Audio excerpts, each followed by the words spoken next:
We always try to execute every technique perfectly so everything works out. But a lot of times, either we do something that's not as good as we wanted to, or our partner does something that's smart. And if you watch the turning escape video, you probably noticed there's a moment where Dave can try to get on top.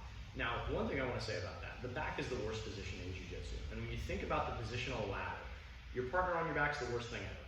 Your partner mounting you is also really terrible, but slightly less bad than having them on your back. And so even if your partner is able to mount you, you still want to try the turning escape because you still advance position a little bit. But this turning escape, we're going to use that to, when our partner does try to remount, which is what we call them trying to mount us in transition, we're going to transition that into an elbow escape, which allows us to get into a fighting half guard position that'll allow us to get to a much better position than we started in. So when my partner's on my back, most important thing, make sure I don't get submitted first. So I identify the choking arm, 2 hands on, 1 on the choking arm, C-clamp on the wrist, meat hook on the inside, pull your elbows in tight to your body, keeping the choke away from you. Now I'm going to try to execute the turning escape. My knees come up to my chest, and I scoop my butt down, I clear the hook, and I try to get my back to the mat, all of which is excellent. The thing is, when I get my back to the mat, and when I do the turning escape, I try to keep the small of my back on his leg, so it's harder for him to get up.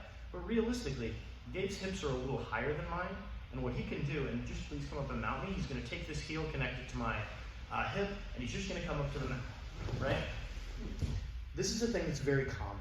And so once Dave settles in mount, it's difficult to escape. We're going to have to try either our knee elbow escape or our UPA escape to get out of this bad position.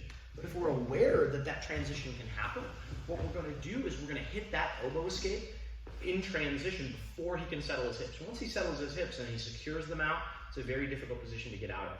But if we can do it in transition, we can get to half guard with an underhook, which is an effective position to fight from. So, control, scoop, escape the hook, boom, I'm on my back. Now, as my partner starts to come up, I'm gonna find his thigh.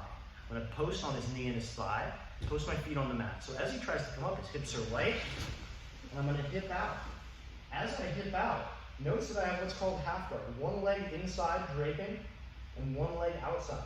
Notice that I have an underhook with the back of my hand pointed toward Dave's head. My other hand, and I'm going to change angles so you can see in a second, is going to cup his bicep, so it's very difficult for him to control my head or to punch me if there are strikes involved. From here, we can do all kinds of stuff like come out on his back, or recover our closed guard, attack all our half guard attacks, things of that nature. Point being, we're in a much better position than we would be either if we stayed in back control or if we got mounted. Now we have a position where we can fight from and we have options. So let's change the angle on this. Dave has my back. Have to identify the choking arm and stop him from choking. Knees come to my chest, scoop my butt down. We're going to try to execute the turning escape. Clear the hook. Back points. He's going to try to mount.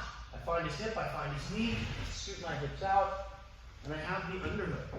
Now this arm is going to cup Dave's bicep. So if he tries to punch me, very difficult. If he tries to control my head, also difficult. Underhooks are very good for lifting. They're also very good things like back takes. They have a lot of utility. You can also do things with overhooks too. Dave will cover those in videos sometime. But for now, all I want us to understand is that it's easier to escape from a position before our partner settles there. And so if we chain these two escapes together, the turning escape to the elbow escape, we're able to come to a position that's easy to fight from, whether we choose to recover the closed guard from here, whether we choose to come out and take the back, whether we choose to do any number of half guard sweeps. So one of the first escape chains that we do is that one, and it's really important to get good at because it will take you from a bad position to a much better one.